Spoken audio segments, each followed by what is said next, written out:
Hey, what's up you guys? So today I'm doing another comparison video. The power's just gone out in my area, so there's not much else to do. My laptop's got some battery on it, so I figured why the heck not, I just may as well do something. So I'll do a commentary. I've got these screenshots here that I've taken for the purpose of this video. I was planning on doing this video a while ago, but I never got around to doing it. I've just had the screenshots sort of sitting on my hard drive, so I figured now's a good time to make good on them. So basically it's a comparison video of component cables on the Wii versus composite cables on the Wii. And the composite cables are the ones that you originally get with the Wii. They're just the yellow, white and red cables. And then there's obviously component cables, and those cables are aftermarket cables that you have to purchase. You can either buy them directly from Nintendo. They're quite expensive actually. I think they're $49.95 Australian, but I'm not sure.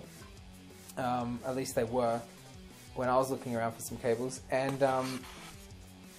they're the ones that have the red, green, blue for video, and then the red and white for audio, for sound. Now, I was actually really lucky. I was in Hong Kong back in 2007, and I was able to find the component cables, the official Nintendo ones, and they are definitely official Nintendo ones, for only $30, so I picked them up. But at the end of the day, really, I guess, you don't need to get the official Nintendo ones. The only reasons why I would say that, why I would recommend getting the official Nintendo ones if you can, is because then you can be guaranteed that you're getting electromagnetically shielded cables. And the reason that's important is because if you get just some cheapo Chinese no-name brand, or even some cheaper brand name cables, component cables for the Wii, a lot of the time they're not actually electromagnetically shielded. And what that means is that when you have it all hooked up, you'll get the sharpness and clarity and the color depth and stuff that the component cables allow you to have, but you'll also get, depending on like how many cables and stuff are around and whatever, you can also get interference from other devices that are nearby. So if you got like your component cable and it's like running behind your TV, and there's a whole bunch of other cables, there's an Xbox cable and PlayStation cable, and there's a power brick there and all that kind of stuff, and all that stuff is on, and it's on, it's using electricity, and electricity is going through those cables, then it can actually interfere and cause diagonal scan lines or diagonal interference lines on your screen, and they'll run up and down your screen, and they can interfere. You'll notice them particularly on like dark grey or dark brown backgrounds, like the background here in Black Ops.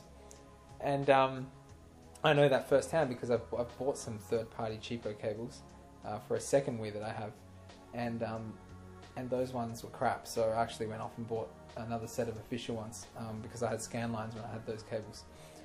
So yeah, that's the only reason why I would recommend to get the official Nintendo ones, unless you can get other ones that are known to be electromagnetically shielded. The only ones I know of are the official Nintendo ones. Now, is it worth getting these cables? Well, I mean, for me, I would say yes, it's definitely worth it, because you can probably pick up the official Nintendo ones nowadays everywhere or anywhere for probably $30 or less, and it's definitely worth it because even if you're just going to be playing your Wii for another month or so, or even until like the Wii U comes out, that's another 6 or so months of gaming where you're going to be benefiting from the cables, and it's definitely worth it for sure. The picture is so much clearer and sharper, as you can see here in this video.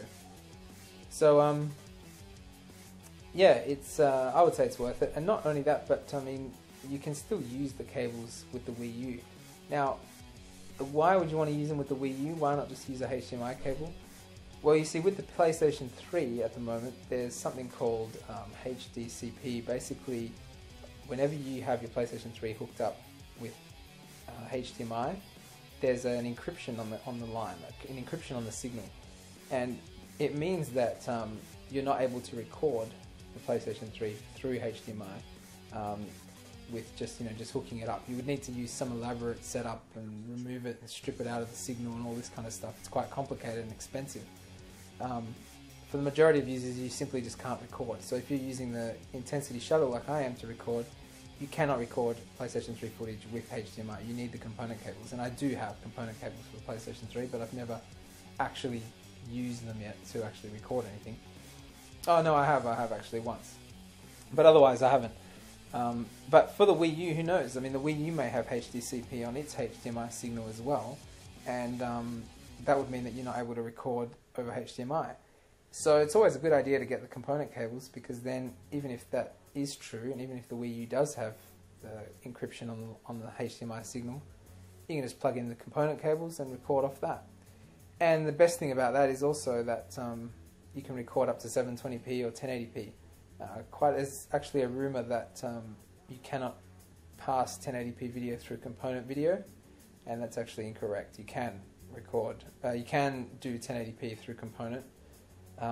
It doesn't matter. Like, I've done it personally. What's important is the TV. The TV has to support 1080p over component. But otherwise, there's no limitation there. Anyway, I hope you guys have seen the difference here. It's quite clear. You can see it on the text. Usually the text is all fuzzy when you get the component video, composite video. It's nice and sharp and clear when you get the component video. It makes a huge difference, I think, to games. It's definitely worth it. It's amazing. You get so much more clarity and so much more color. Like, the color's so much better and deeper, I reckon, as well. Particularly in like colorful games like Super Mario Galaxy and stuff. And you get all that just for purchasing a cable. So, I think it's worth it.